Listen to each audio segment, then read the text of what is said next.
Et bonjour et bienvenue sur Sois sage et parle fort. Je reviens aujourd'hui de manière filmée et en version audio pour ceux qui seront sur les plateformes d'écoute avec une invitée qui est chère à mon cœur et qui va se présenter juste après, Lou. On va pour la première fois sur ce podcast à des sujets qui ne font pas l'unanimité, qui sont sujets à beaucoup de déviance, d'incohérence, de manque de fondement parfois, de spiritual bypass comme on va l'expliquer. Et dans cet épisode, le but ça va être de rallier tout ça avec de la science, avec du concret. Et aujourd'hui donc, j'accueille Lou, que je vais laisser se présenter. Donc Lou, qui es-tu? Que fais-tu? Et it's up to you. Merci. Et ben, du coup, voilà, mon nom de business c'est Lou Laloba, qui est la femme sauvage. Donc voilà, je travaille sur l'empuissancement des femmes, aussi la sexualité féminine, vu que voilà, ça fait partie de l'empuissancement des femmes. Et je suis aussi psychologue clinicienne de formation, spécialisée en psychotrauma. Donc j'ai eu plein de formations EMDR, IFS. J'étudie la somatic experiencing et j'organise aussi des retraites et des ateliers un peu partout dans le monde. Voilà. Et du coup, on s'est rencontrés à un atelier à Paris de tantra. Donc j'ai aussi été formée en tantra. Donc je faisais du tantra mix, mais maintenant je me focalise essentiellement sur les femmes. Et c'est là où on s'est rencontrés. Tout à fait. Et donc pour enchaîner sur une présentation qui a pas mal changé en quelques mois et en quelques années. Donc je suis Marie Arnoux, je suis aujourd'hui thérapeute holosomatique formée par Innercamp sur le plan énergétique, somatique, trauma et avec comme base principale le tantra. J'ai également été formée en mémoire traumatique l'année dernière. J'ai quitté le salariat l'année dernière. Il s'est passé plein de choses en un an dans ma vie perso et pro. Et aujourd'hui, je suis donc coach et thérapeute sur ces thématiques-là. Et j'ai une autre casquette, je suis rédactrice en matière de sexualité et de nutrition, casquette que j'avais depuis plusieurs années et qui a probablement été un des ponts entre la science et la spiritualité et la santé d'une manière globale. Et j'ai eu le plaisir de rencontrer Lou lors d'un atelier de tantra il y a 2 ans, au cours duquel j'ai plongé dans le tantra. Et dans cet épisode, justement, on va parler de différents sujets qui nous rassemblaient et qui en même temps sont l'objet de pas mal d'incompréhensions. La première chose dont on va parler, c'est la prise en charge des traumas d'un point de vue somatique et pourquoi il est essentiel de passer par le corps pour libérer des blocages émotionnels. Sans quoi, le seul travail mental et d'analyse classique tel qu'on le connaît, principalement dans les pays occidentaux, manque de profondeur et manque d'efficacité sur le long terme. Donc on va y venir. Le deuxième sujet qu'on va aborder, c'est notre sujet de conversation qu'on aime bien en off, les déviances de la spiritualité et du monde du tantra, puisqu'il y a tantra et il y a tantra. Voilà. Ensuite viendra le sujet du féminin sacré, justement, qui est au cœur de notre travail. Qu'est-ce qu'on y met derrière ce mot? Qu'est-ce que c'est du coup le masculin sacré? Qu'est-ce que ça comporte? Qu'est-ce que ça suppose? Quelle est notre vision sur ce sujet?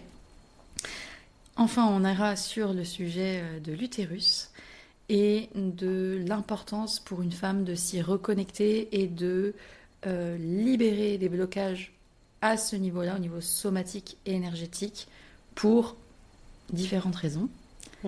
Et enfin, on fera une petite clôture sur comment est-ce qu'on vit notre entrepreneuriat en tant que femme profondément ancrée dans cette voie à mi-chemin entre la santé et le spirituel, qui n'est pas forcément une chose évidente dans un monde très matériel. Voilà.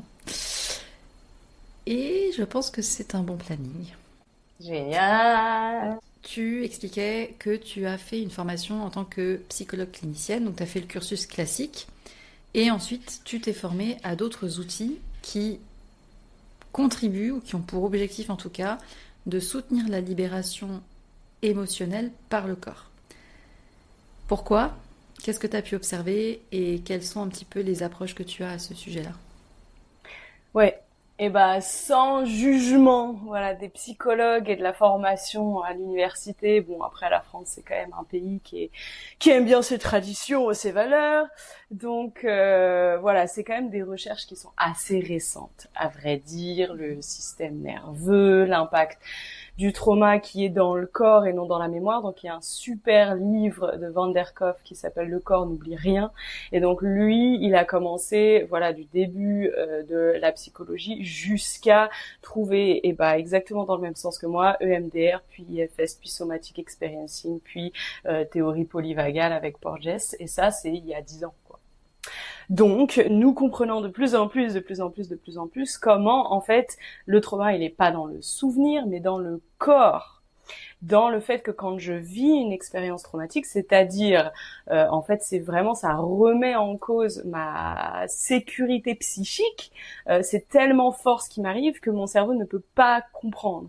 Et donc, il y a une dissociation qui se crée, ça inhibe le cortex préfrontal, parce que si ça passait dans l'information, et c'est pour ça que, voilà, les femmes qui ont vécu certaines expériences, notamment des agressions sexuelles, se disent, mais pourquoi j'ai pas réagi? Et ben, c'est pour ça. Tu ne pouvais rien faire pour ta sécurité psychique. Il a fallu que on te dissocie pour faire ce qu'on appelle le mécanisme de figement. Donc je fais le mort.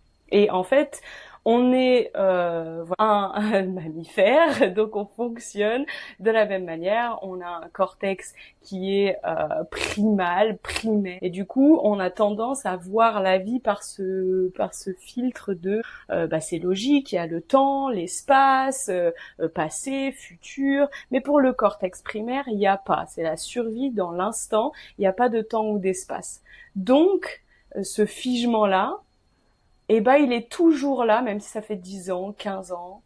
Et donc, non mais tu devrais passer à autre chose. Non, ça marche pas. En fait, c'est vraiment dans le corps. Et du coup, on avait tendance à raconte-moi ton histoire pour pouvoir digérer ça.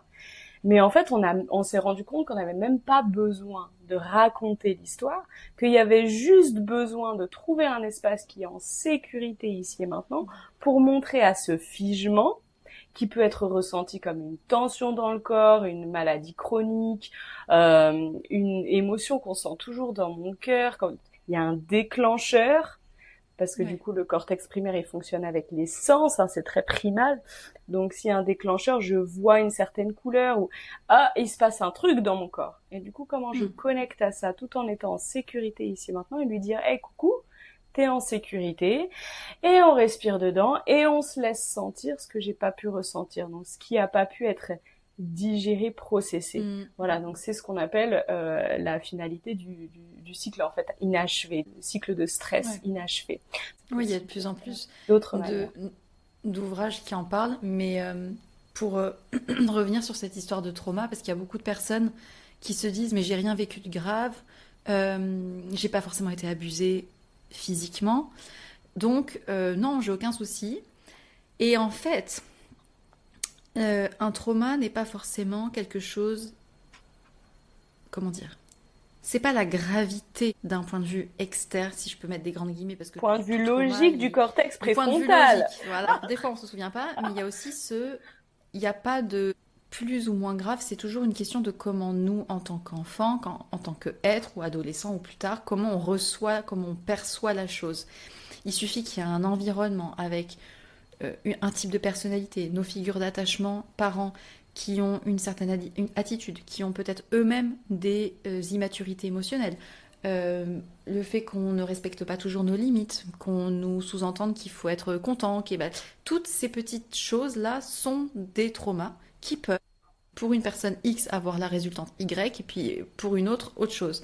Et j'avais, dans les formations que j'ai, on nous enseigne aussi l'idée du vortex de traumatisme. C'est-à-dire que quand on vit quelque chose comme ça de difficile, ou à un moment donné, du coup, on se met en retrait, figement, dissociation, ou que on se protège d'une manière ou d'une autre pour ne pas sentir ce qui a été senti à un moment donné. Comme tu expliquais déjà très bien, avec toutes ces histoires donc, du cortex et du système nerveux, il y a aussi un autre appui scientifique, si je puis dire, c'est que les hormones de stress, donc la réponse quand on fait face à un stress, tout ce qui est adrénaline, dopamine, etc., toutes les hormones qui sont poussées normalement à nous faire courir et à nous faire réagir en cas en cas de stress, ont notamment leur remplacement au niveau des glandes qui sont en fait à l'arrière du corps, qui sont plutôt localisées dans le bas du corps, au niveau du bassin, au niveau des hanches, pour la simple et bonne raison que ce sont avec nos jambes qu'on est censé s'enfuir, courir, attaquer. Et c'est pour ça que souvent on dit que le bassin, les hanches stockent beaucoup d'émotions.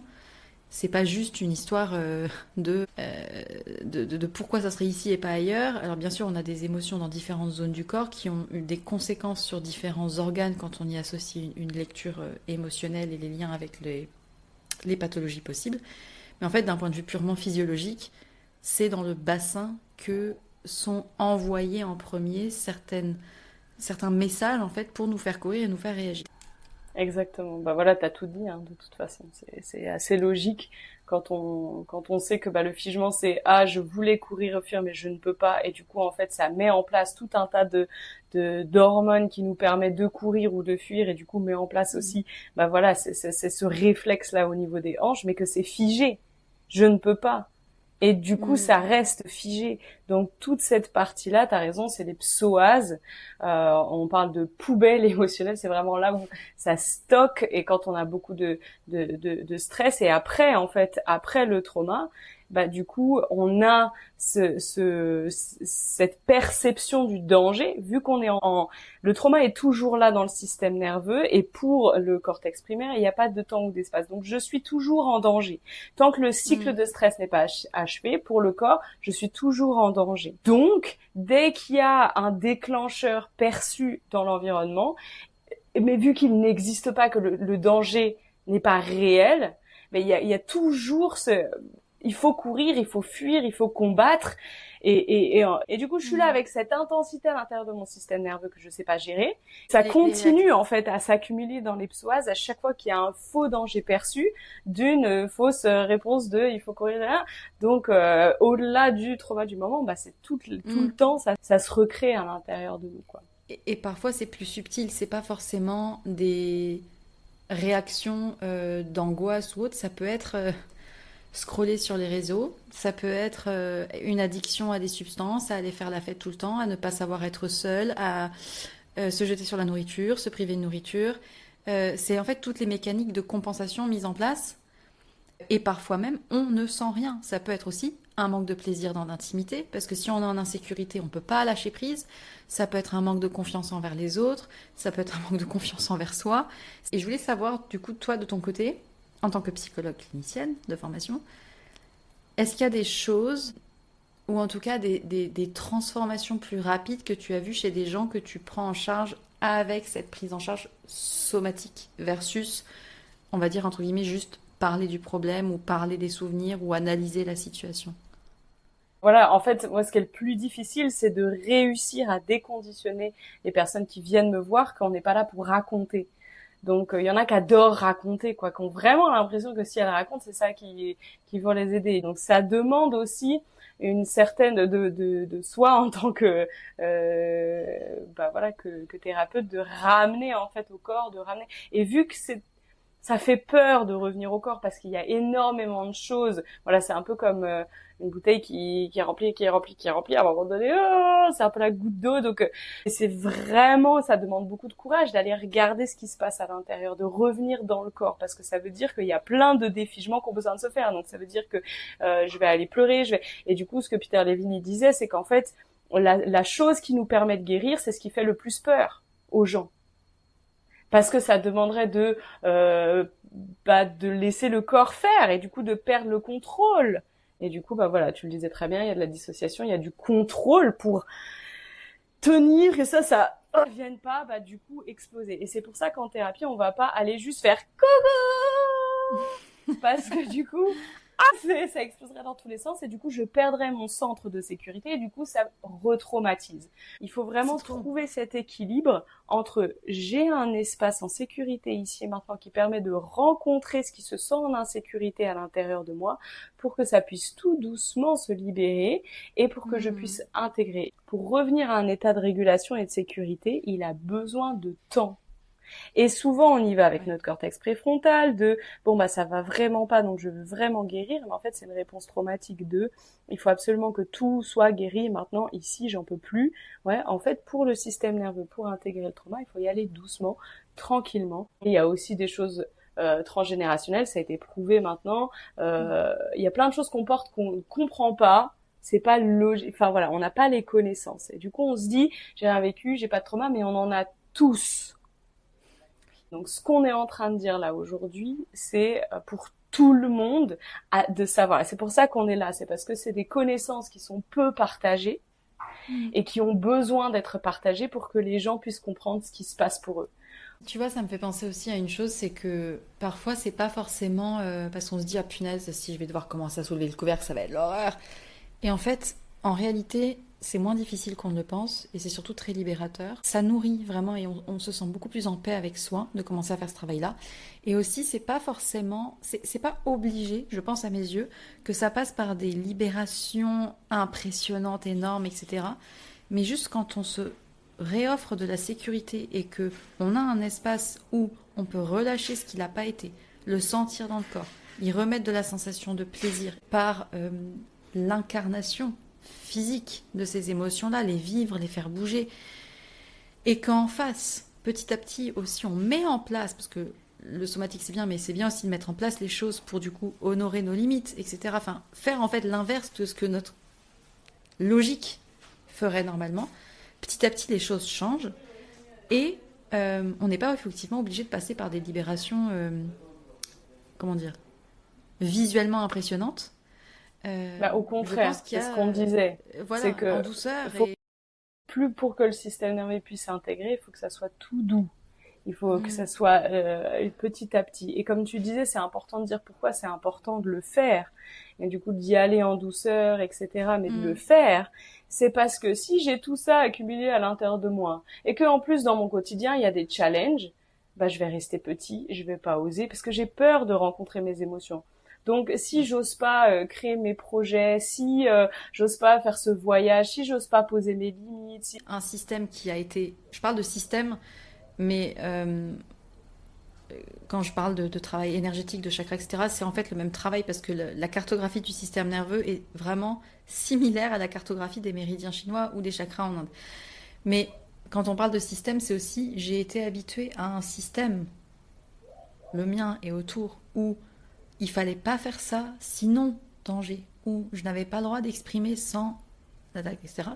Ce système-là, c'est ce que je connais. Donc si d'un coup on me mettait dans un autre schéma, avec un homme qui me veut de l'amour, un business qui grandit, ma fenêtre de tolérance serait dépassée par rapport à ce que mon système est en capacité de tolérer sans dissocier, réagir, courir, se figer ou adopter des comportements de réaction. Et donc, quand je vois et surtout quand on travaille avec les femmes, parce que voilà, avant de prendre sa place, d'être indépendante, c'était un danger de mort, quoi. Donc nous, on a encore plus, et c'est pour ça que je focalise sur les femmes aujourd'hui. C'est que et après bon, les hommes, ils ont aussi leur travail, hein, parce que les émotions, etc. C'était aussi un danger d'être rejeté. Et du coup, là, on parle du trauma initial de je peux pas être moi-même et appartenir. Authenticité versus appartenance.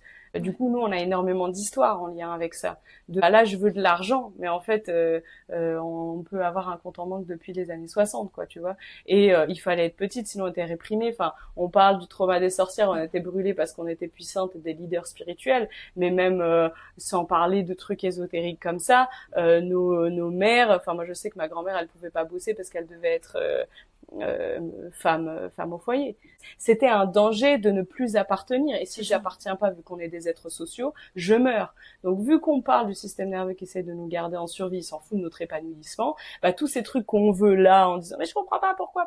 Bah, en fait, pourquoi, c'est en dessous, quoi. Pour aller sur le deuxième sujet, parce qu'on a un petit peu tâtonné dans la spiritualité, Là, je pense que tout le monde a entendu et au fait que, ok, des traumas, c'est dans le corps, j'ai compris, je sais peut-être pas encore comment, si je vais oser ou quoi, mais à mon avis, les gens commencent à l'entendre.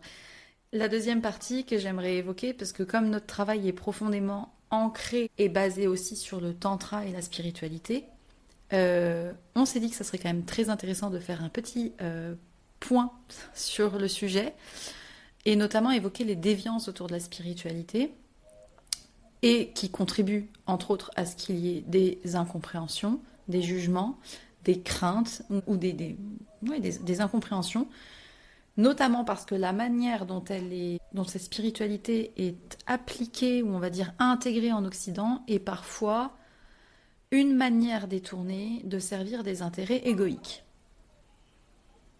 C'est marrant parce que je suis tombée sur un post qui était fait par un homme et qui disait en gros, ok, tous ces hommes qui veulent s'améliorer ou je sais pas, c'est pas le terme s'améliorer, mais on va dire aller à leur rencontre, qui se mettent à faire du breathwork, de la méditation, les bains glacés, etc. Et il disait, mais en fait, ça reste des hommes qui sont incapables de s'asseoir avec leurs émotions et les sentir.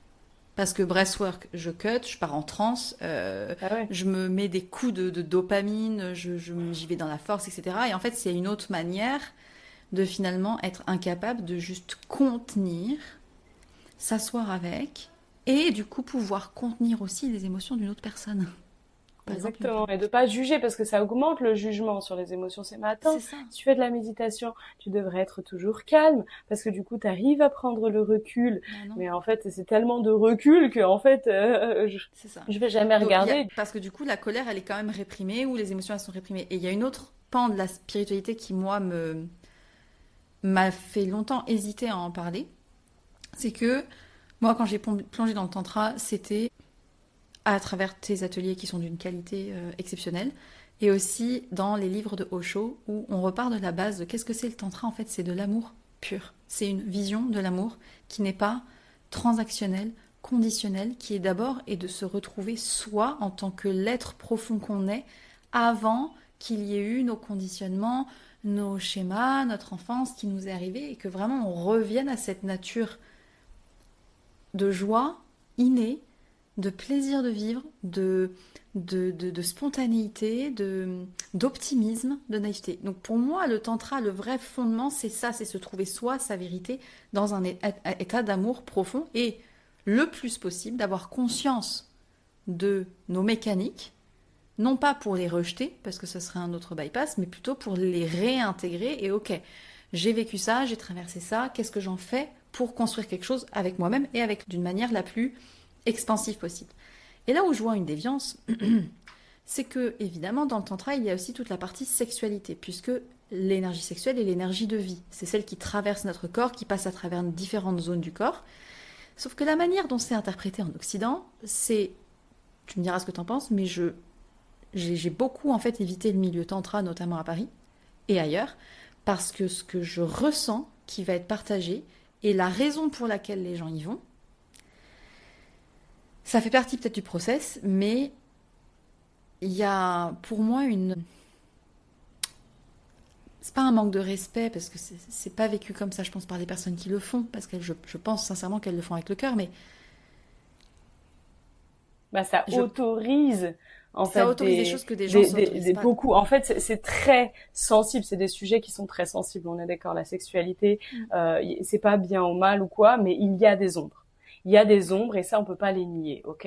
Mm. Et du coup on est dans un espace où on vient jouer avec des choses quand même très très très sensibles et du coup avec des leaders qui peuvent être des hommes et du coup qui n'ont pas spécialement fait le travail et du coup qui s'autorisent, ou voilà, ça autorise des choses, surtout quand on est dans cette spiritualité de non mais je prends 100% de la responsabilité de mes besoins, tu devrais faire de même. Donc on n'est pas trauma informé que quelqu'un, quand il a un trauma et que je viens le toucher, il fige, donc il peut pas dire non, il peut pas, tu vois.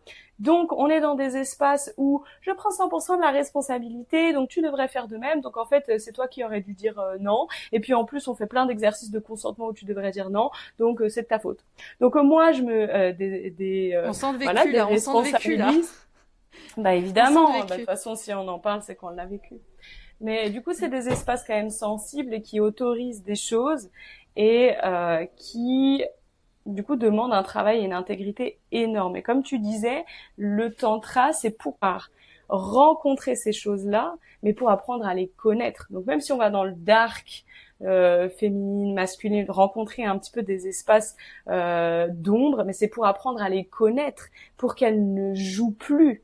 Mais en fait, ce qui s'est passé, c'est que vu qu'on a cette répression au niveau de notre sexualité, on a quand même besoin de libérer un peu tout ça et se dire non, la sexualité, ça peut être beau, ça peut être innocent, etc. Et comment je libère toutes ces ombres, etc. Et donc, dans les années 60 où le néo-tantra est arrivé, et ben c'était des gens qui avaient besoin de lâcher ce truc de sexe c'est mal, et moi aussi ça m'a fait du bien d'aller dans des événements sexuels pour me dire en fait on s'en fout, la sexualité, etc.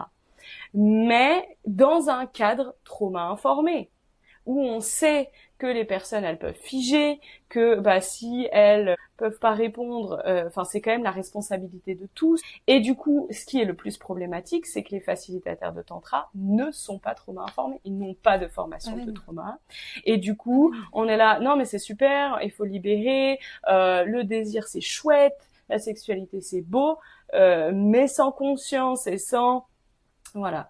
Donc c'est là où ça devient problématique. Et puis, tu vois, quand moi j'étais en Inde l'année dernière et que j'ai fait un stage de plusieurs jours en tantra qui était avec un homme, un Indien qui a, je sais pas, doit avoir 30 ans d'expérience, on était un groupe, mais il n'y avait aucun jeu, on va dire, autour de la sexualité ou du consentement entre les personnes.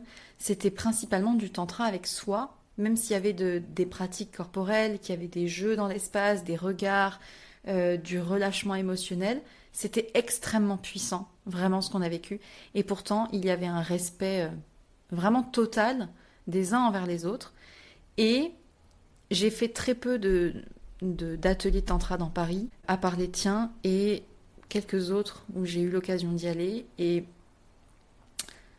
effectivement, j'ai senti que ça pouvait être vite... comment dire, je me suis pas une sentie autorisation à l'hédonisme. Je me suis pas sentie en danger, mais il y avait une énergie et une mentalité de fond qui était de j'ai tellement envie d'explorer, de me découvrir, de toutes les choses que je ne m'autorise pas à faire dans la vraie vie, qu'il y avait une espèce de venue, non pas pour grandir soi, mais pour en extraire des choses pour du plaisir personnel. C'est ce que j'ai senti. Et ça m'a donné envie de proposer autre chose. Parce que c'est vraiment ça cet équilibre-là qui est subtil entre ombre et lumière. En fait, pour une personne à un moment donné, pour son chemin d'évolution personnelle, ça peut être utile que effectivement de pratiquer du consentement, du relationnel, je m'autorise le plaisir sans tout ce christianisme, la religion qui fait le sexe c'est mal et tout, et de déconstruire ça pour libérer l'énergie. Ouais. Mais ça peut aussi devenir quelque chose de consommérisme et de polyamour, et après du coup j'ai plein de partenaires, je m'autorise, mais du coup je suis plus vraiment dans le respect ou dans l'intégrité de mes partenaires, c'est par exemple moi j'ai découvert plein de styles d'attachement évitants dans le polyamour, en fait parce que du coup ça les laisse dans leur trauma de en fait, si je connecte avec une personne, c'est effrayant, donc je préfère encore, c'est plus confort d'avoir plein de partenaires, et ou alors la blessure de narcissique de j'ai pas été aimée par mes parents, et du coup je recherche dans le regard des hommes ou des femmes cette validation que je n'ai pas eue. Donc c'est là où on voit que quelque chose qui peut être très bénéfique pour quelqu'un, le même espace, les mêmes gens, les mêmes exercices, peut être bénéfique pour certaines personnes et pas du tout pour d'autres.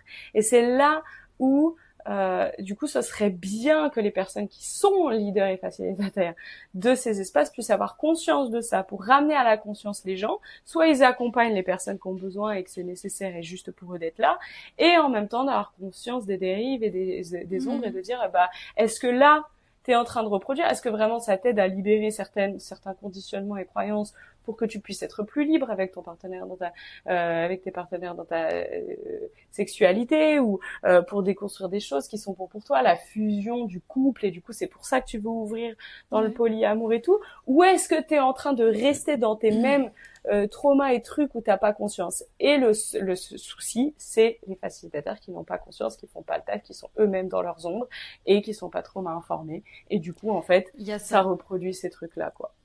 Il y a ça, et après, au-delà des ateliers, enfin, parce que là, on parlait d'ateliers tantra, mais il y a évidemment tout plein d'ateliers qui sont inspirés de différentes pratiques, courants, qui visent globalement, si je devais résumer la spiritualité, à mieux se connaître, à mieux s'aimer, logiquement, à se défaire de plein de schémas. Voilà, après, il y a plein de courants différents, je sais pas, les constellations familiales, il va y avoir des pratiques de chant, des danses, des activations d'énergie vitale, il y a plein d'autres choses. Mais on retrouve ces mêmes petites ombres dans tout type d'atelier, parce qu'au final, il y a aussi le danger de personnes qui pensent que parce qu'elles font toutes ces choses-là, elles sont plus conscientes que les autres, qu'il y aurait une supériorité de moi j'ai compris, et en fait parce que moi je médite et je fais mes machins, ça y est. En fait, la plus grande spiritualité, elle se joue dans la vie de tous les jours, de comment on agit avec soi et avec les autres. Ouais. Elle a, au fond, au final, tu peux ne jamais méditer de ta vie et être bien plus spirituel dans ta manière de vivre et d'être que le Bouddha de service qui nous fait ses bains glacés tous les matins. Ouais. Pour en revenir aussi à l'autre danger sur le fait de trauma informé, il y a certaines pratiques, pas forcément dans les ateliers tantra, mais des pratiques énergétiques de groupe ou de breathwork, qui sont en ce moment vendues comme un truc à la mode, qui sont marketées à la sauce marketing moderne occidentale, et qui bypassent, comme tu en parles au début, le nécessaire besoin de temps et d'intégration progressive pour les personnes. Et donc, il y a des gens qui se rendent dans ces espaces-là pour faire une activation d'énergie vitale ou de Kundalini. Non seulement les facilitateurs ne sont pas forcément formés sur les traumas. J'en connais qui ont fait des très grosses formations à côté de la formation de Kundalini pour comprendre comment ça se joue. Mais la plupart que je vois bien fonctionner bref, qui en plus se mettent à proposer... Tu peux être formé en 4 jours à réveiller la Kundalini, et après, du coup, c'est super, c'est fun, t'as un joli Instagram. En plus, les gens, maintenant, en marketing, en fait, c'est même pas tes compétences qui fait que t'es vu, c'est si t'as un super market, tu peux vendre ton truc beaucoup mieux que quelqu'un qui, voilà, en 4 jours, et puis tu fais des réels, tu es jolie, et puis voilà, c'est fun. Et puis tu vois les gens qui bougent, qui s'activent dans tous les sens. Ouais. Mais au-delà de ça, tu vois, leur ego... C'est ça, au-delà de leur ego que ça nourrit, moi je m'en fous à la rigueur de leur ego. Moi ce qui me rend un peu triste, c'est que ça dessert l'image de ce que c'est au départ l'énergie vitale, l'énergie Kundalini, qui est une très belle énergie et qu'il faut faire attention quand on la réveille, parce que quand il y a trop de trauma bloqué dans le corps, ben, d'un coup on peut ressentir des choses qui nécessiteraient du temps pour les ressentir. Et quand je vois des personnes qui ont été formées, je ne sais pas où, qui forment d'autres personnes en 4 jours en France, et je me dis, mais c'est à cause de ce type de personnes-là qu'il y a une vision aussi dommageable de ces pratiques-là, qui sont des pratiques ancestrales, qui méritent du respect, et surtout qui ont de réels bénéfices pour notre mieux-être émotionnel, relationnel. Mais leur ego, à la rigueur, c'est une chose, mais du coup, j'étais très contente de faire cet épisode avec toi pour en parler, parce que un éveil de la Kundalini, t'as des gens qui ont leur système nerveux après qui est perturbé pendant des mois, donc ils vont mettre en cause la pratique. C'est pas la pratique le problème, c'est que en fait ils étaient pas dans un état à un moment donné à faire ce travail-là aussi fort d'un coup. C'est tout. Mais personne, en fait. Personne n'est prêt. Ou alors, effectivement, comme tu disais, les initiations par des gourous de ce type de pratique, c'est petit à petit. Voilà, moi je sais que j'étais formée par ça de gourou, et c'est une pratique de réveil de la Kundalini qui est très douce, tous les jours un petit peu. Pour tous les jours un petit peu former ton système nerveux à accueillir un petit peu plus d'intensité, etc., jusqu'à pouvoir faire cet éveil de Kundalini en restant intégré. Mais du coup, voilà, on a perdu effectivement ce côté de en fait, il y a besoin de temps et comme tu dis, ce truc cathartique et il faut que ça pète dans tous les sens pour que... Ça a été intégré par des personnes, tu vois, avec qui j'avais fait des séances et qui me disaient à la fin, mais je m'attendais à un truc beaucoup plus intense et beaucoup plus fort. Je m'attendais à ce que ça soit très puissant. Et je dis, mais Réponse ça veut dire que ça traumatique, soit... intensité, je n'ai connu que ça dans mon système nerveux. Donc quand ça devient Voilà. calme et posé, je m'ennuie. Bah oui, oui. Et j'ai Et l'impression pour... que c'est C'est ça. pas assez puissant, etc. Et j'ai l'impression que parce que je suis numb, je suis dissociée, je ne ressens pas. Et du coup, souvent, cette recherche d'intensité, c'est parce qu'il y a dissociation. Et en fait, ce Ouais. que vraiment ces gens ils veulent, c'est pouvoir commencer à sentir leur corps. Mais pour pouvoir faire ça, il faut y aller doucement pour que je sois en capacité de ressentir mon Hmm. corps d'une manière sécurisée. Mais voilà, la recherche d'intensité, c'est aussi une réponse traumatique. Et toi, du coup, dans ces espaces-là de spiritualité, tantra, enfin, de tous ces ateliers-là qui visent au mieux-être, euh, est-ce qu'il y a, si bah, les gens nous écoutent et qu'ils ont quand même envie d'aller explorer des choses pour se faire du bien, qu'est-ce que tu donnerais comme conseil pour choisir vers où se diriger, comme par où commencer? Demander à la personne si elle est trauma informée parce que maintenant c'est vraiment marqué trauma informed, voilà, les gens qui sont trop informés, c'est Si c'est important de honnête, si demander. elle le dit. Vraiment chercher c'est quoi la formation de cette personne, est-ce qu'elle a fait 4 jours ou est-ce que vraiment il y a une formation derrière, et l'idée c'est de commencer à vraiment prendre sa responsabilité, sa souveraineté, donc de tout ce qu'on a dit là aujourd'hui, peu importe là où je suis. J'arrête parce qu'il y a aussi ce truc de c'est l'autre qui sait, on va me sauver, le sauveur, le médecin, l'autorité, surtout en tant que femme. Hein. C'est l'autre qui sait et moi je ne sais pas, donc je suis complètement déconnectée de mon corps et je me dis ah il faut, je devrais, si non. Du coup en entendant tout ce qu'on a dit là, comment j'arrive à quoi qu'on me demande, à me demander si c'est juste pour moi là, ici et maintenant, et est-ce que je me sens en sécurité. Et du coup, quand j'ai ces informations, d'aller regarder tous les mécanismes qui veulent pousser pour que ça puisse sortir tout d'un coup. Mais est-ce que je me sens vraiment en sécurité? Comment je reste dans une zone de stretching où je sens que bah du coup je me stretch, c'est pas ma zone de confort, mais je suis pas dans une zone de panique quoi. Et du coup que moi je prenne cette responsabilité de faire des pratiques au quotidien pour me demander comment tu vas, comment c'est là, et d'arrêter d'être tout le Mm. temps focus à l'extérieur. Qu'est-ce qu'il me dit? Est-ce qu'il m'aime? Est-ce qu'il m'aime pas? Est-ce que je suis en train de faire comme les autres ou pas ou pas? Et il suffit de regarder aussi l'intégrité de la personne derrière. En fait, c'est vraiment ça la clé. C'est de revenir à sa sagesse intérieure, d'arrêter de faire confiance avec le shining et de sentir dans mon corps. Je me sens en sécurité ou pas. De toute manière, ce type de personnes-là attire des personnes qui sont potentiellement aussi en recherche de ça. Et là où on en reviendra peut-être dans le sujet sur l'utérus, mais une personne, et si je prends l'exemple d'une femme qui serait dans ces milieux-là et qui communiquerait à ces sujets-là pour son business ou pour proposer ses espaces, dans sa manière de communiquer, on sent, en tout cas moi je sens quand ça vient depuis un espace d'amour ou que ça vient d'un espace de peur. Et on n'imagine pas, mais même à travers un écran, des images, des posts, des mots, on peut sentir l'énergie d'une personne. Alors peut-être que c'est aussi quand on a fait certaines choses qu'on a peut-être plus cette intuition, parce qu'on a aussi ouvert des canaux, etc. Mais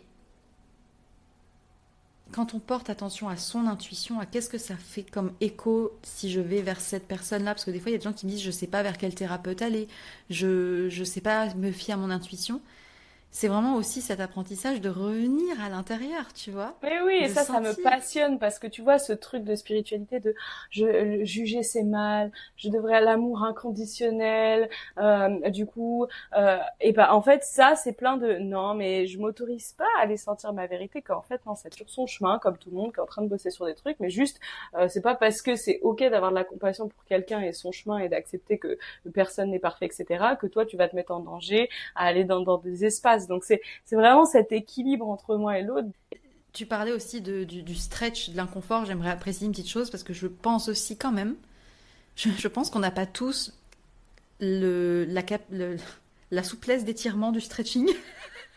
Je suppose qu'on a tous une capacité de stretch différente parce qu'effectivement, on vient tous avec une fenêtre différente. On a des expériences qui font qu'à des moments où on est obligé de mobiliser des ressources d'inconfort extrême qui font que, à un même âge donné, tu as des personnes qui effectivement arrivent à bouger et shifter plus vite, pas parce qu'elles sont meilleures, mais parce que de nature, potentiellement, elles ont déjà vécu des choses qui font qu'elles ont une capacité du système à tolérer des inconforts, ce qui peut être aussi une réponse traumatique. Je parle en connaissance de cause, je pense.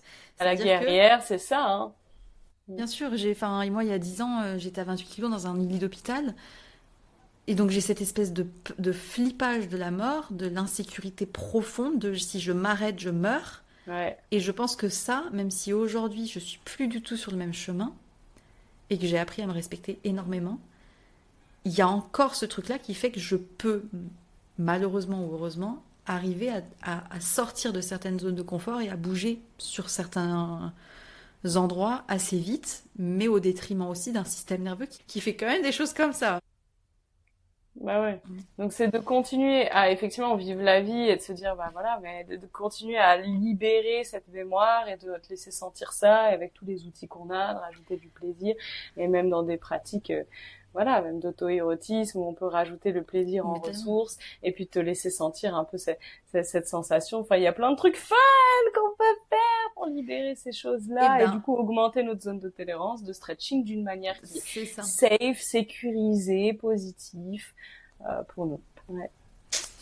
Qu'est-ce que tu dirais d'aller sur nous expliquer en tout cas ta vision du féminin sacré et donc du masculin sacré et qu'est-ce que toi tu y mets dessous, comment tu le vois, comment tu l'habites, comment tu le transmets.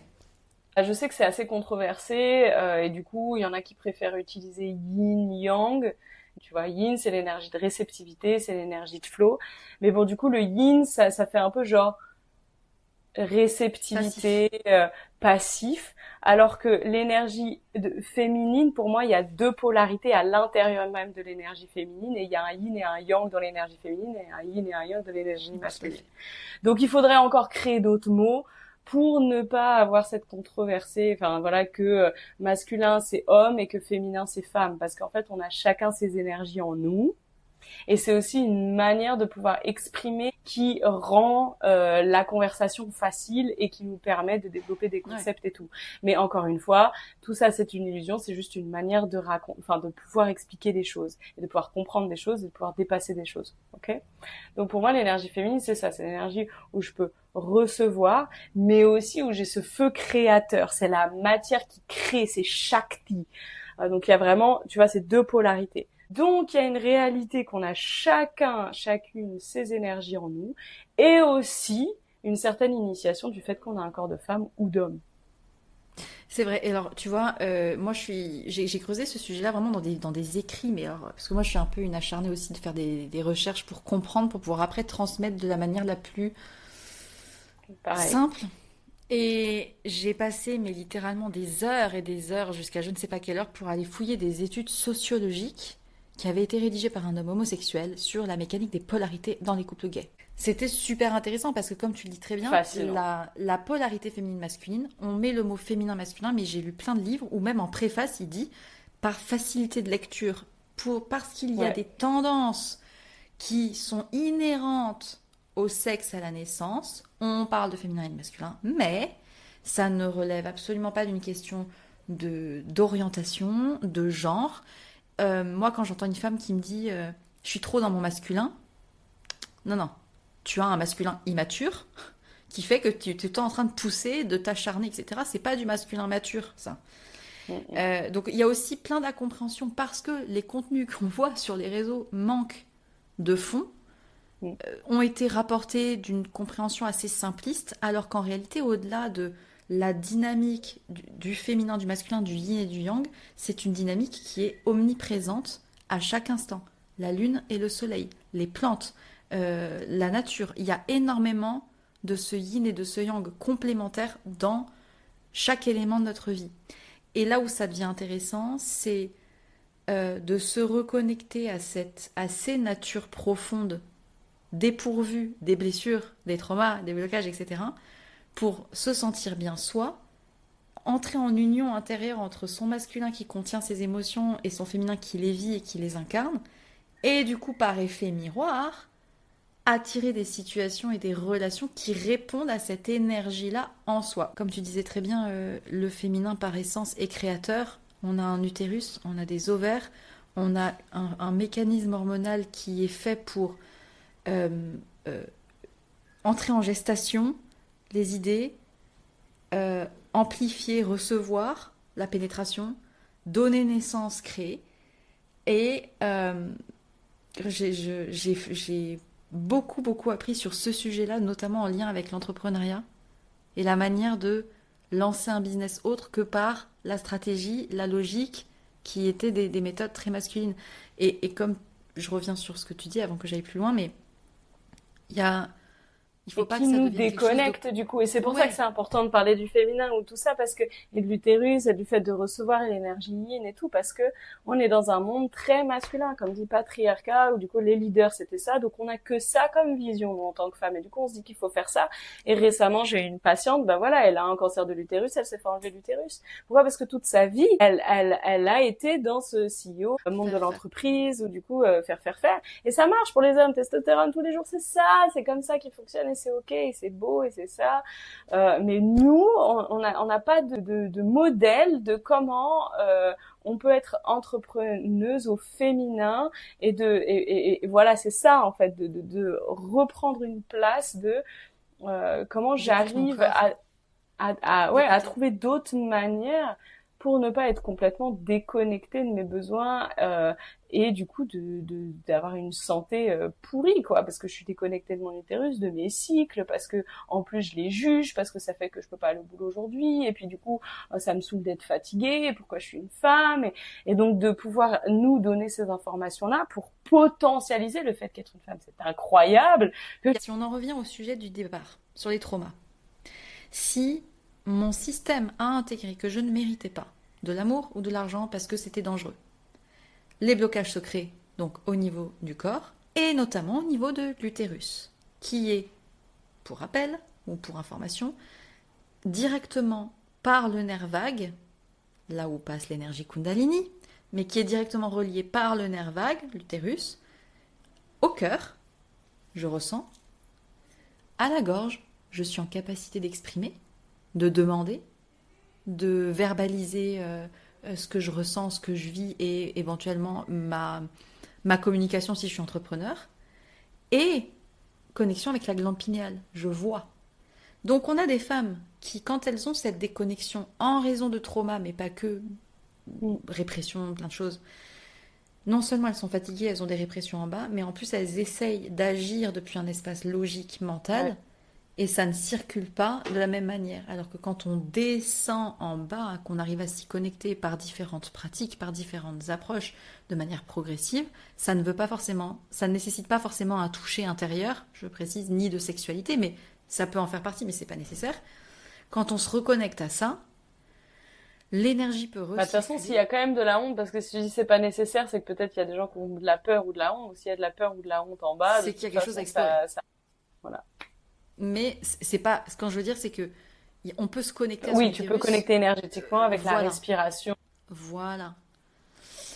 Et Et ça, il y a encore quelques mois, je le savais, mais je le ressentais pas. Et je me suis rendu compte que plus je me reposais, plus je me Hmm. repose, plus je m'en contrefous des règles, de quoi que ce soit, de juste j'ai envie de dormir, là, bah, je dors. J'ai envie de dire non, là j'ai envie d'aller là, non j'ai pas envie, là toi tu m'énerves, bah, je pars. Hmm. Plus je respecte ça, et plus je sors du il faut, et que je me dis bah je viendrai quand ça viendra, plus ça vient tout seul et ça n'arrête pas de venir. Ça sort, Ah bah ouais, ça, et ça bah ouais. reçoit. Potentiel créateur de ouf. Et du coup, là, t'as plus ce truc de la page Ouais, blanche, il faut absolument que je réfléchisse pour trouver un truc bien avec toutes les stratégies, machin, et mais de pour faire ça, confiance, comme tu disais, à cet élan-là. confiance. Et pour ça, il faut se sentir en sécurité. Et toi, Ouais, du coup, exactement. t'accompagnes des femmes plutôt sur la partie aussi sexualité. Est-ce que c'est des femmes qui ont vécu des traumas particuliers? Est-ce que c'est des manques de plaisir? C'est quoi en général que les femmes viennent travailler avec toi?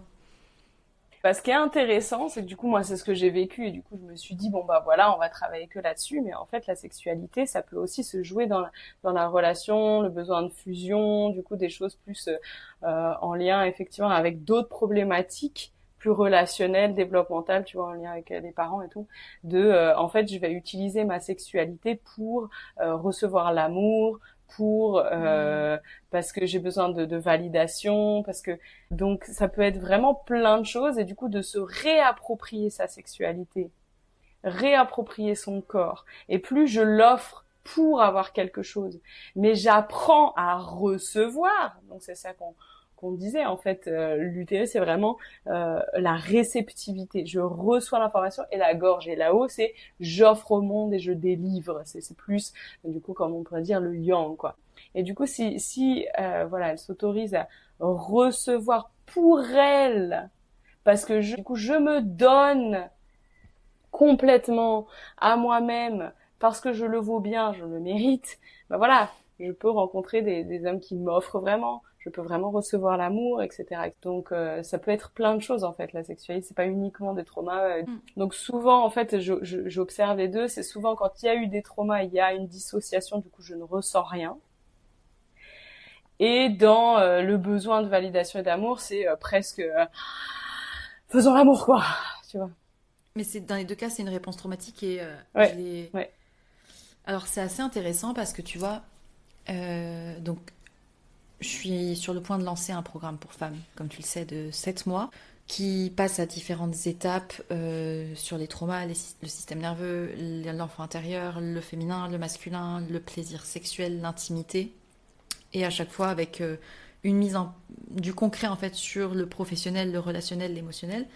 Et tu vas d'ailleurs intervenir dans un des modules sur l'utérus pour partager des pratiques propices pour justement cette expansion à tout niveau. Et ce que tu viens de dire là, c'est hyper intéressant parce que les femmes qui sont participantes du cycle de Louvre, avec lesquelles j'ai déjà pas mal parlé, il y a chez toutes cette recherche de plus de lâcher prise et de plus de plaisir, globalement. Pour certaines, avec de la difficulté à avoir du plaisir pendant les rapports, alors qu'elles ont un homme, alors qu'elles ont de la sécurité. Et pour toutes qui ont un manque de confiance. Les mêmes schémas, est-ce que je mérite, j'ai peur de ce qu'on va penser, etc. Mais toujours les mêmes choses. Donc il y a cette insécurité-là. Et les femmes avec qui j'ai échangé, à la fin, m'ont dit, mais ça me perturbe de voir que tu parles de plaisir autant parce que je me rends compte que ça ne fait pas partie de ma vie. Ça manque à ma vie.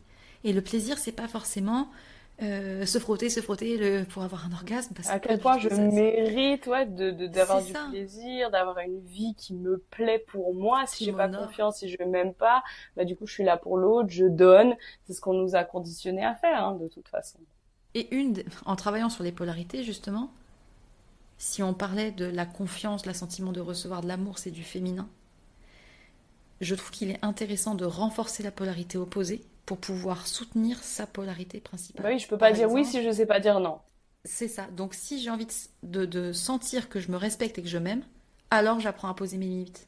Alors j'apprends à dire non. Alors je prends des responsabilités Et et puis de par dire effet de moi j'aime conséquence. pas ci mais j'aime ça et du coup il faut avoir confiance, il faut oser et du coup c'est là où nous on va bosser beaucoup là-dessus comme tu disais la connexion voix, gorge, parler, dire et utérus parce que sois belle et tais-toi, j'ai été intrusée au niveau de mon utérus etc et puis on m'a dit il faut pas parler gna gna gna c'est pas toi de prendre la place etc et puis quand je sais pas enfin en tout cas moi dans mon histoire j'ai eu un père qui si je disais ce que je pensais j'avais de la violence donc c'est dangereux de dire, c'est dangereux, voilà, c'est violent de prendre sa place, etc., de dire un non, mon nom il est même pas entendu. Donc pourquoi j'irais même dire du coup quand t'es conditionné par ça. Donc en fait c'est vraiment en lien de le moment où tu arriveras à dire ce que tu veux, pouvoir te respecter, poser ton nom, bah c'est là où en fait ça va se détendre et ça va pouvoir s'ouvrir. Et puis notre utérus, enfin notre intimité en tant que femme, il a une intelligence qui lui est propre. Et si ça ne veut pas rentrer, c'est un non. Au fond, j'ai envie de dire aux femmes là, si tu es honnête avec toi, tu sais si là c'est juste ou pas. au fond, quand on remonte, parfois c'est difficile de le voir, de le sentir, etc. Mais il y a des femmes qui tolèrent des situations qui, notamment des femmes célibataires par exemple, et qui se laissent aller à des comportements qui, au fond, leur font du mal. Et c'est malheureusement le résultat de conditionnement de plein de choses. Ouais. Et au fond, elles savent que non, c'est pas aligné. Si jamais mon intimité pouvait dire ce qu'elle a envie de dire et qu'elle pouvait dire est-ce que je suis vraiment d'accord avec Ouais. ça, elle dirait non. Et c'est pas pour rien s'il y a des infections après, des Mm. infections urinaires, des tensions, des frustrations.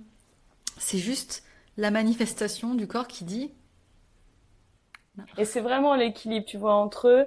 Bah, du coup, si tu me dis ça, je pourrais dire non tout le temps parce qu'en fait, mon corps, Ouais, il fait tout le temps mal, etc. Et donc, c'est vraiment de prendre d'abord ce temps avec moi pour apprendre ce que j'aime, libérer la honte, la peur, les figements, exactement tout ce qu'on disait jusqu'à maintenant, pour que je puisse recevoir le plaisir avec mon partenaire. Donc pour moi, c'est indispensable, et toutes les femmes devraient le faire, de prendre ce temps pour soi. Donc c'est un peu de se dire, oui, bah du coup, si je posais ma limite, je dirais tout le temps à mon homme, non, je veux pas ci, je veux pas ça, puis en fait, je ferai jamais l'amour.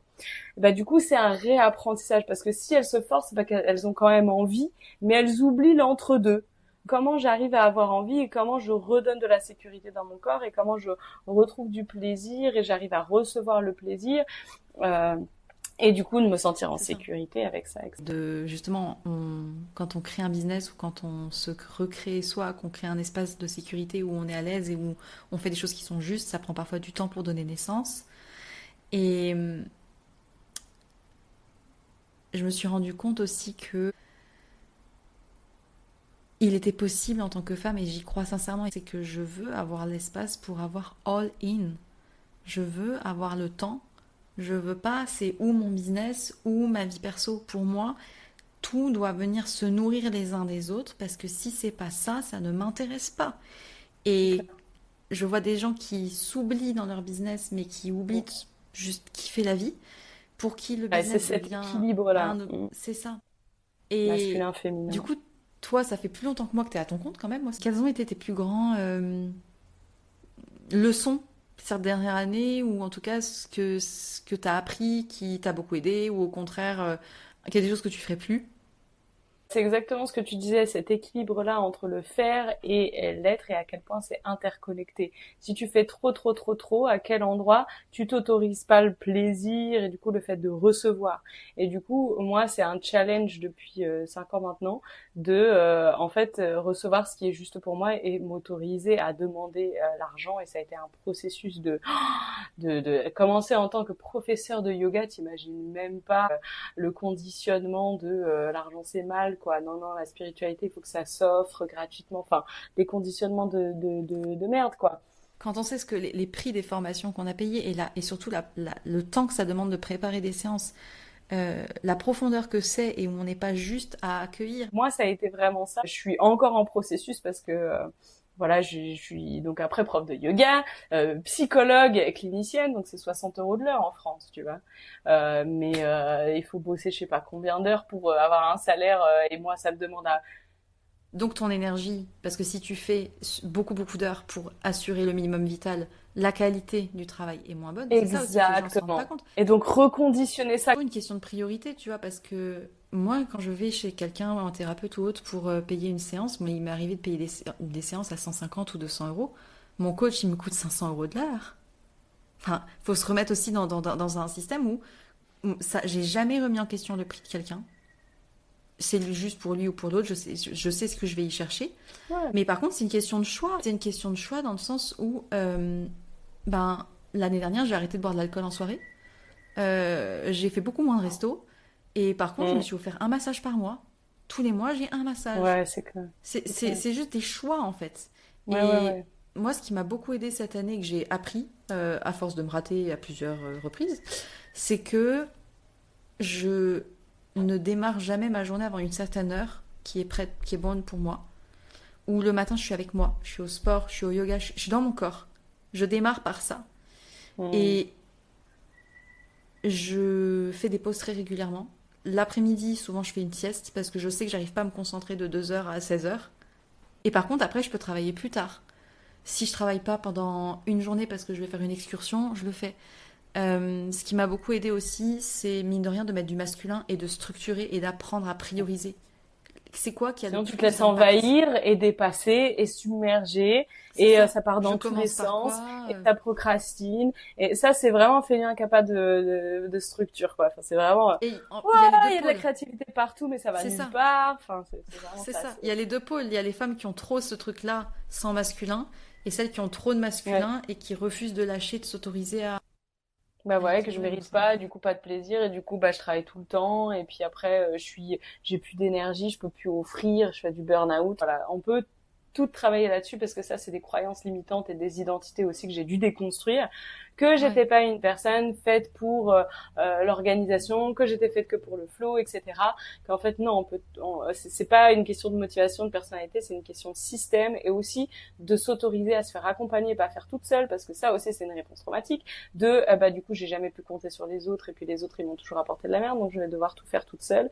Donc du coup de s'autoriser à demander de l'aide, s'autoriser à se faire accompagner si on galère sur un truc, c'est pas genre non je peux pas, moi je suis pas faite pour ça et du coup je laisse tomber quoi. Ça demande effectivement bah ouais d'être accompagné par des personnes qui connaissent un petit peu tout ça et qui peuvent déconstruire les peurs, les craintes. Voilà, c'est ce que je fais beaucoup dans mes accompagnements individuels avec des femmes qui ont envie de prendre leur place et tout, mais il y a plein de peurs, plein de craintes, bah tout ça, ça se dépasse, ça s'apprend, tout est possible, donc j'ai envie de dire, si on pouvait conclure avec un truc, bah voilà, suivez vos rêves, vous le méritez, parce que c'est ça aussi l'argent et l'investissement qu'on fait dans un accompagnement, un truc, on se dit ouais c'est vraiment ce que je veux, mais j'ai pas l'argent, c'est que j'ai pas l'impression que je le mérite, parce que si vraiment je me dis je le mérite et j'ai envie de ça, bah même si cet accompagnement je peux pas le faire cette année, bah je vais bosser comme tu dis, je vais arrêter de boire, de sortir de nanana, parce que c'est vraiment ça que je veux faire et l'année prochaine je peux le faire.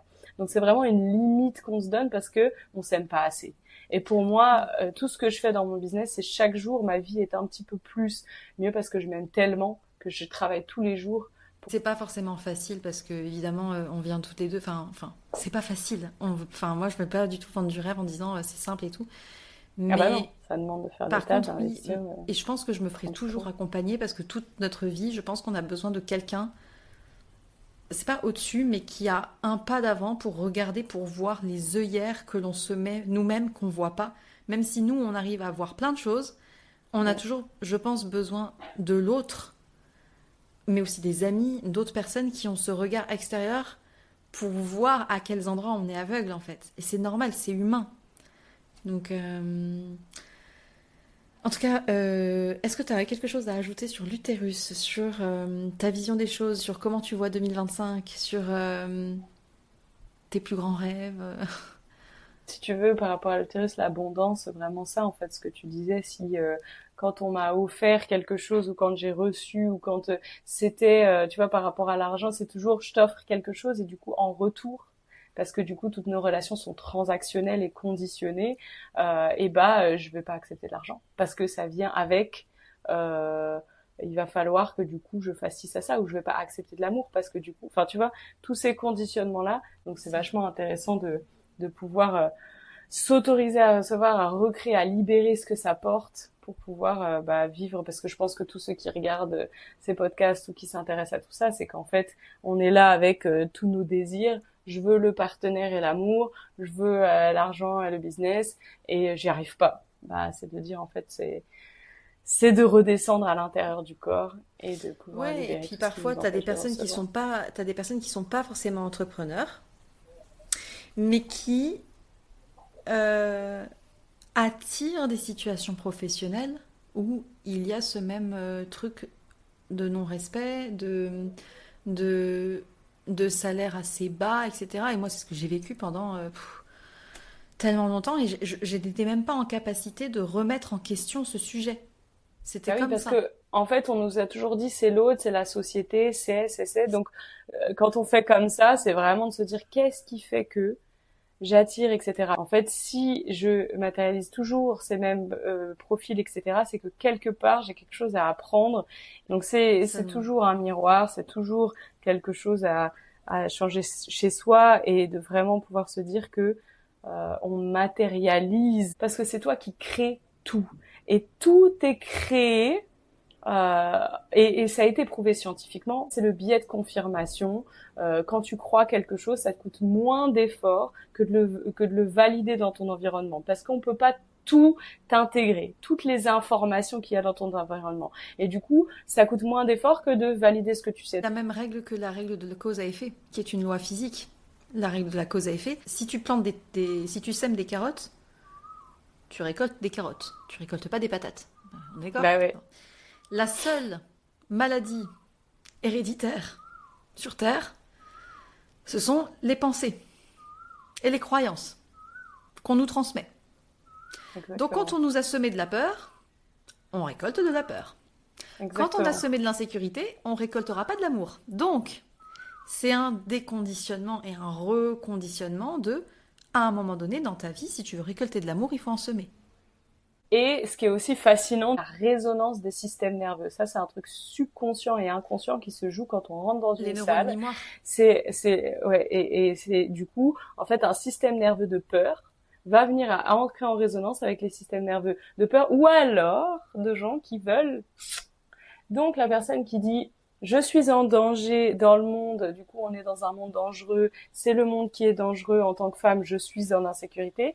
Bah, en fait, quand tu as un système nerveux qui a peur, et bah tu attires des gens qui se disent ah super, une petite fragile et tout.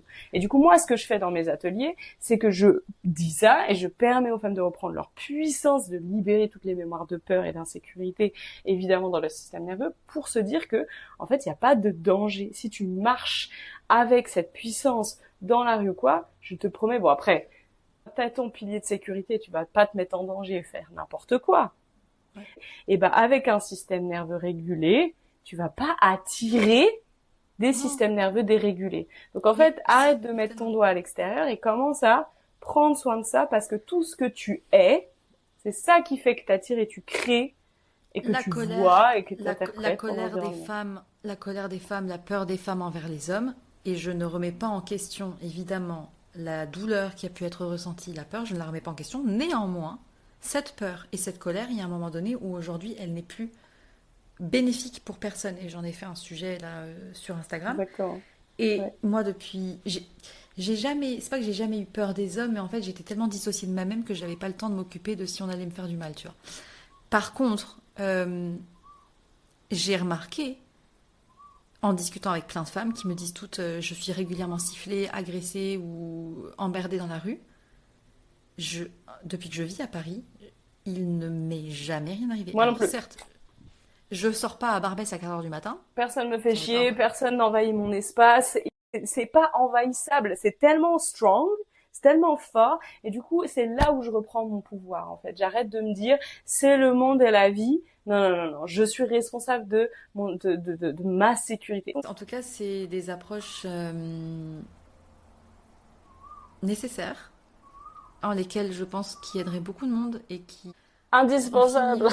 Indispensable. Et bah, du coup, si vous avez apprécié cet épisode, n'hésitez pas à nous faire vos retours. Je mettrai dans la description les informations pour suivre Lou, les informations du cycle de Louvre qui contiendra justement pas mal de choses évoquées dans cet épisode-là, même si on n'est pas... ultra complet, j'ai vu tous les modules, c'est incroyable, c'est un taf de fou. Bravo Marie pour ton bascula qui a permis de créer tout ça, c'est incroyable. J'ai donné naissance... Non, oui, il y a 7 mois de travail. En fait, j'ai ramassé tous les puzzles de toute ma vie, de tout ce qui m'avait aidé, mais qui était éparpillé partout pour essayer de le mettre dans un truc cohérent, par étapes, progressif, et qui travaille sur le féminin, le masculin, le système nerveux, les peurs, l'enfant. Tout ce qu'il faut pour libérer quelqu'un. Et il y avait une meute de loups après. Les gens sont pas...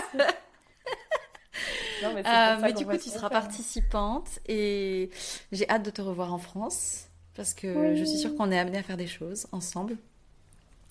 Et s'il y a des femmes qui sont intéressées par les accompagnements de Lou sur le plan de la sexualité, vraiment l'empuissancement du féminin, allez vers Lou. C'est une femme incroyable qui m'a beaucoup, beaucoup apporté. Pas que dans les ateliers tantra. Donc, je la recommande à 2 milliards de %. Merci. Voilà. Je recommande ton programme et je suis tellement genre... Parce que je sais, en fait, c'est ça qui est fou, c'est que quand tu le fais pas, tu sais pas le travail que c'est. Sortir un truc comme ça, et quand tu es dedans et que tu sais, je suis là. franchement. Je sais même pas Comment comment t'as fait. C'est Mais incroyable. si, comme ça. Ouais, entre les gens. C'est en faisant le taf qu'on y arrive. Mais ouais, Mais oui, on va y bravo à arriver. toi d'avoir mis en place, ouais, vraiment tous ces modules qui permettent de libérer quelqu'un pour permettre de réaliser les partenaires, les relations, l'argent et tout ce qu'on désire vraiment en soi. Bon, en tout cas, ouais, merci beaucoup d'être venu sur le podcast. Et à Euh, toi. je te souhaite une très très bonne journée et à très bientôt. Oui.